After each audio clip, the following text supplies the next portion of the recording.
안녕하세요. 경제학장 박사입니다. 오늘은 국제경제학의 정석, 김인준, 이영섭, 김신관 교수님의 국제경제론 교재를 가지고 이야기를 나눠볼 텐데요. 그중에서도 개방경제 거시이론을 이해하기 위한 가장 첫 번째 관문, 바로 국제자본 이동에 대해 알아보겠습니다. 국가 간의 돈이 왜, 그리고 어떤 원리로 움직이는지를 이해하는 건 글로벌 경제의 전체적인 판을 읽는 데 있어서 정말 중요한 첫걸음이라고 할 수 있습니다. 사실 자본 이동, 이거 별거 아닙니다.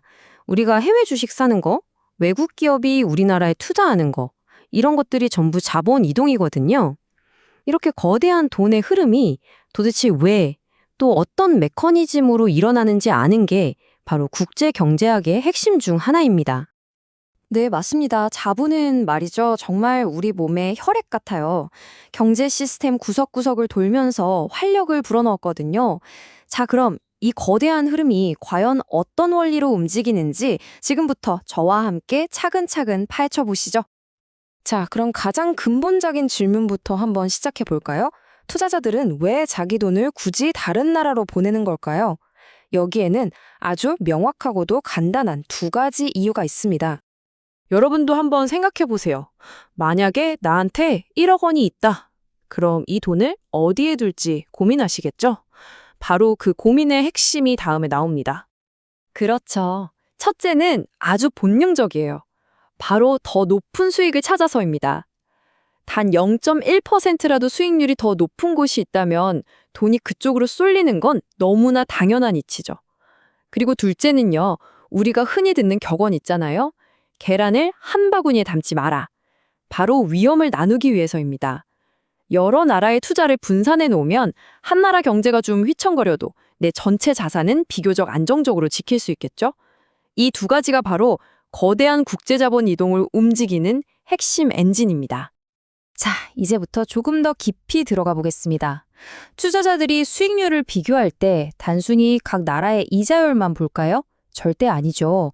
여기에 환율이라는 아주 중요한 변수가 끼어들거든요.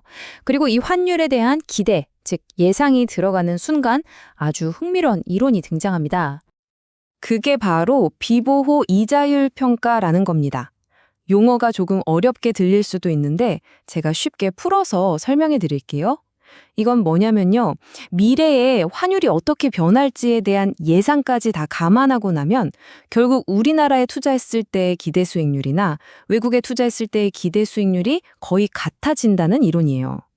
여기서 핵심은 미래 환율이 어떻게 될지 모르니까 그 위험에 그대로 노출되어 있다는 겁니다. 그래서 위험이 보호되지 않는다는 의미에서 비보호라는 이름이 붙은 거죠. 이 복잡해 보이는 이론을 딱 한 줄로 압축한 수식이 바로 이겁니다. 와, 보기만 해도 머리가 아프다고요? 걱정 마세요. 이게 정말 중요한 식이니까 각 기호가 뭘 뜻하는지 지금부터 저랑 같이 하나씩 뜯어보면 전혀 어렵지 않습니다. 자, 먼저 수식의 왼쪽 편에 있는 I는요, 바로 국내 이자율입니다. 우리가 원화로 은행에 예금했을 때 받는 연이자율, 그렇게 생각하시면 이해가 아주 쉽습니다. 다음으로 오른쪽에 별표가 붙어있는 아이스타는 해외 이자율입니다. 우리가 비교하려는 다른 나라, 예를 들어서 미국의 달러 예금 금리라고 생각하시면 딱 맞아요. 그리고 E는 현재 시점의 환율, 바로 현물환율을 말합니다. 우리가 은행 창고에서 지금 1달러 얼마예요? 했을 때 듣는 바로 그 환율이죠. 지금 당장 1달러를 원화로 바꾸면 얼마냐 이겁니다. 마지막으로 가장 중요한 변수, 이 위에 조그맣게 E가 붙어있는 EE입니다. 여기서 E는 expected, 즉 예상이라는 뜻이에요. 이건 1년 뒤 같은 미래 시점의 환율이 얼마가 될지에 대한 시장의 평균적인 기대치를 말합니다.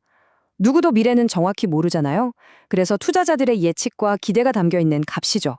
그러니까 이 전체 수식은 결국 국내 투자 수익률 I는 해외 투자 수익률 I스타에다가 미래에 예상되는 환율 변동에 따른 이익이나 손해를 더한 값과 같아진다는 의미가 되는 겁니다.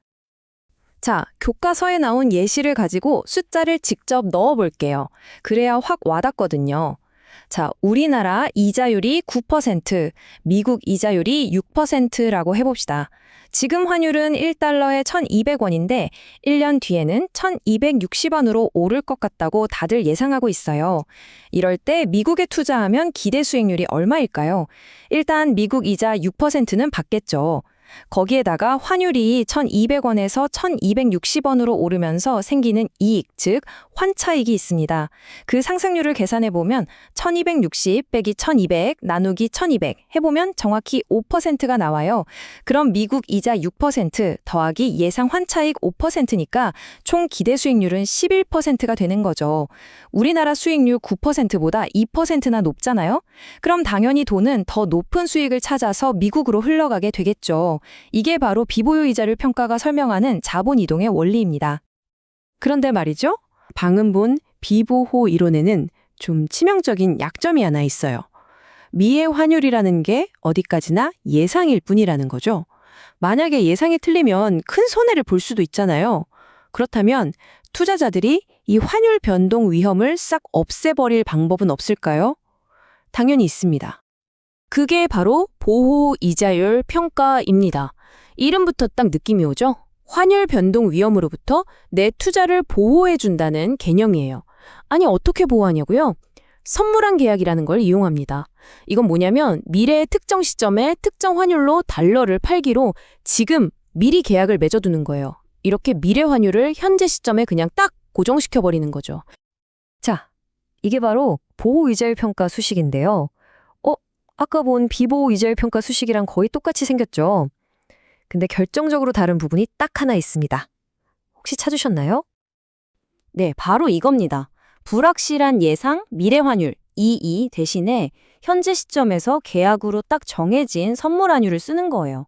이 작은 차이 하나가 불확실성이라는 위험을 완전히 없애버리는 거죠.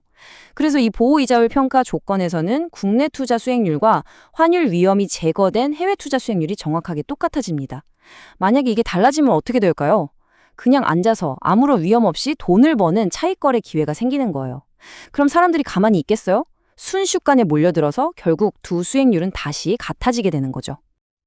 자, 그럼 이런 이론들이 아주 극단적인 상황, 그러니까 경제 위기 때는 어떻게 나타날까요? 1997년 우리나라의 외환 위기는 이 이자율 평가 이론이 현실에서 얼마나 드라마틱하게 작동하는지를 보여주는 아주 생생한 사례입니다. 교과서에 실린 이 사례를 한번 보시죠. 1997년 말, 우리나라는 정말 말 그대로 패닉 상태였습니다. 외국인 투자자들이 너도 나도 원화를 팔고 달러를 사서 한국을 떠나려고 했고 원화 가치는 그야말로 폭락하고 있었죠. 당시 정부는 자본 유출을 막기 위해서 국내 금리를 무려 24%까지 끌어올렸습니다. 지금 생각하면 정말 상상도 안 되는 숫자죠.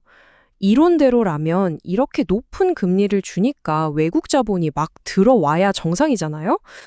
근데 현실은 정반대였습니다. 이 슬라이드를 보세요. 당시 1개월 만기 선물 환율이 보여주는 연간 수익률이 자그마치 36%에 달했습니다. 이게 뭘 의미할까요? 한마디로 시장에서는 앞으로 원화 가치가 박살날 거다라고 보고 있었다는 거죠. 그러니까 국내 금리를 24%나 줘도 36%에 달하는 엄청난 환차손이 예상되니까 돈이 들어오기는커녕 더 무섭게 빠져나갔던 겁니다. 정말 이론이 현실의 위기 속에서 어떻게 작동하는지를 아주 뼈아프게 보여준 사례라고 할 수 있죠. 자, 오늘 조금 복잡한 내용을 다뤘는데요. 그래도 핵심은 아주 명확합니다. 오늘 배운 내용 제가 딱 4가지로 요약해 드릴게요. 딱 이 4가지만 기억하시면 됩니다. 첫째, 자본은 수익을 좇는다. 둘째, 그 수익률 계산에는 환율 예상이 들어간다. 이게 비보호 이자율 평가. 셋째, 그 위험을 없애기 위해 환율을 선물안으로 확정한다. 이게 보호 이자율 평가. 그리고 마지막으로 1997년 외환위기처럼 시장이 공포에 휩싸이면 이 모든 관계가 엄청나게 흔들릴 수 있다는 것. 어떠세요? 간단하죠? 오늘 우리는 자본이 이자율과 환율에 따라서 얼마나 민감하고 또 빠르게 움직이는지 살펴봤습니다. 그렇다면 마지막으로 이런 질문을 한번 던져보고 싶어요. 이렇게 모든 나라가 촘촘하게 연결된 시대에 과연 한 나라의 중앙은행이 다른 나라 눈치 안 보고 독자적으로 금리 정책을 펼치는 게 정말 가능할까요? 이 질문을 한번 곱씹어 보시면서 오늘 내용을 마무리하면 좋겠습니다. 지금까지 들어주셔서 감사합니다.